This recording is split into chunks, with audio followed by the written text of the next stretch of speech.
Et voilà donc le bouclier de micro Tonor, assez large en fait, hein, donc bien fichu au niveau des mousses. On a des mousses qui sont vraiment denses, hein, donc moi je l'ai testé sur quelques enregistrements vocaux. Donc je suis chanteur en fait, et on a un son qui est bien mat en fait, hein, rapport à ce qu'on peut avoir à la base sans bouclier.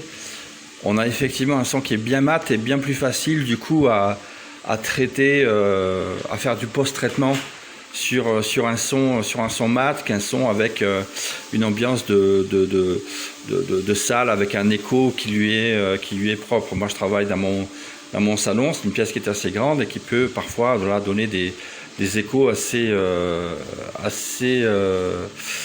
peu propre, et du coup ça aide beaucoup d'avoir ça en fait, parce que ça va bloquer le son, ça va éviter de faire en sorte que le son se répercute dans la salle, et voilà, donc ça c'est vraiment bien pour avoir un post-traitement sympa et propre, quoi. Voilà, donc au niveau de la qualité, ben on est beau, on a du métal qui est bien travaillé, l'ensemble est très bien fini.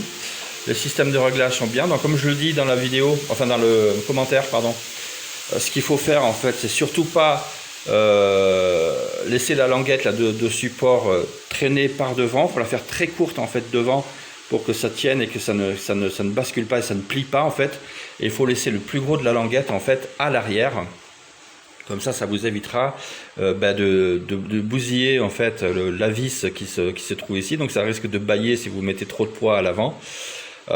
Et de tordre en fait la languette au final, parce qu'avec le temps, si vous bougez votre micro, etc., ben, ça va finir par s'affaisser. Mais là, j'en ai déjà eu un auparavant, ça m'est arrivé avec ça, mais là la languette est beaucoup plus épaisse déjà.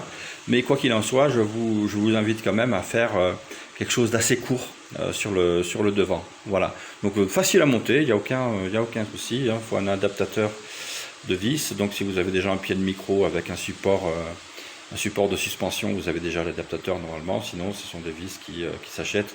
Moi j'en avais plus, j'en ai racheté. Mais sinon ce sont des vis qui s'achètent sur Amazon pour 3 francs 6 sous en fait, hein. Donc voilà, moi je crois que j'ai eu les deux vraiment belles en laiton, etc. Un peu moins de 6 euros, quoi. Voilà, donc nickel, franchement nickel, belle qualité.